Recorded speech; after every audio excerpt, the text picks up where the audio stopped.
Talmadge. I'm a professional engineer and I work at Lockheed Martin as an air battle manager.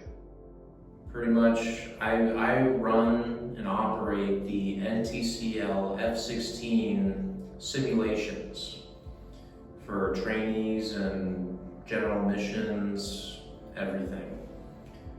So my responsibilities include setting up the simulation and for specific scenarios.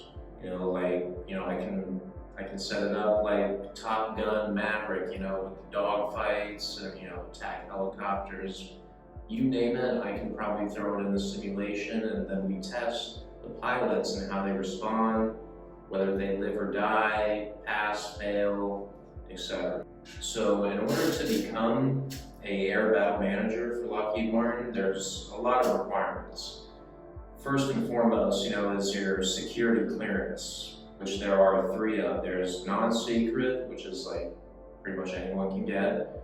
There's secret clearance, that's like the one majority of the company has. And then there's top secret, classified clearance, where only a select majority of the company have that clearance. The next thing you need is you need to attend a weapons director or air battle manager course, and those are usually long and expensive. You also need to have a minimum of 2 years in operational experience providing ground-controlled intercept control of military aircraft. A lot of the times we work with the government at Lockheed Martin, so we do have a lot of ex-government officials and co-workers.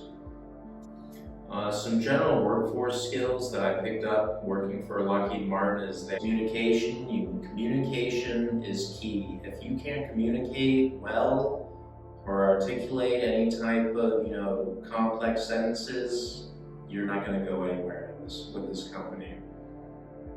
Most importantly, as an engineer, you need to be able to work as a team.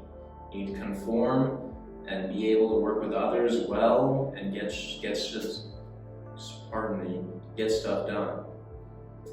So my academic pathway to become where I am now, a mechanical engineer, I moved to Arizona.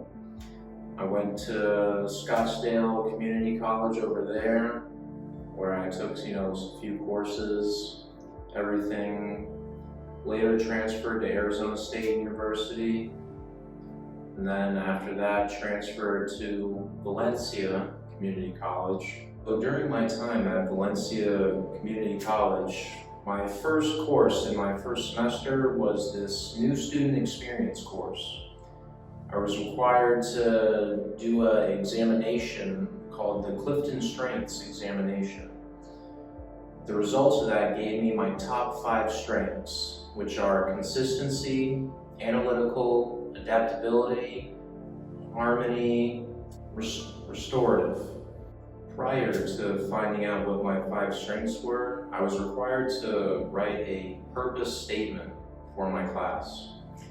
And if I recall, my purpose statement was to secure, analyze, and to share anything with anyone to solve problems. As an engineer, I think that my purpose statement really aligns with the engineering degree, because all engineers do is solve problems, and communicate. Those are the 2 basic principles of engineering.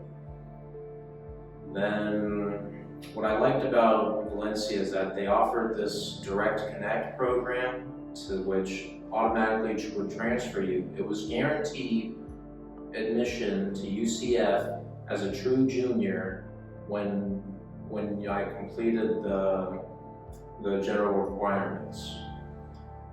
And after UCF, I graduated with my bachelor's degree in mechanical engineering. Some of the courses that were difficult, being an engineer, there are a lot of difficult courses. You have your calculus, that's the basics. If you can't get your calculus done, 1, 2, 3, 4, you're not going to make it as an engineer. And then you have your engineering courses, like engineering concepts, fundamentals, ethics. After that, your statics, your photonics, dynamics, differential equations. It's a lot of math, a lot of numbers to be an engineer. During my time at UCF, I did a couple internships, and by the way, internships are the best way to get jobs. Usually you internship at the company that you want to work at, it's almost a guarantee. I won't say full guarantee, but it usually leads to a job at that company. I remember I did an internship with Doll Media Solutions back in San Diego, California. I went out there and developed these junction boxes or electrical boxes for the company that we were under a government contract.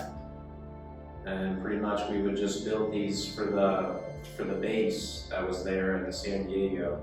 And as far as I remember, I think everything went well. We made the schedule, we made the time frame, and all went well, and I got paid. You know, it's always fun when you have a paid internship.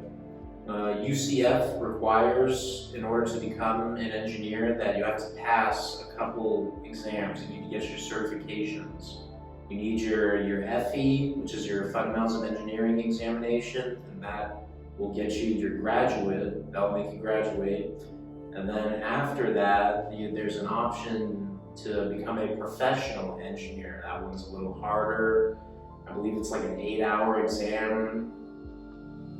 If I had to think of 2 talents that I had, I would probably say that I'm very methodical.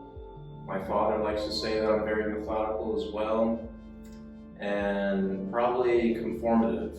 You know, just recently during my time in college, I recently found my love to conform with others.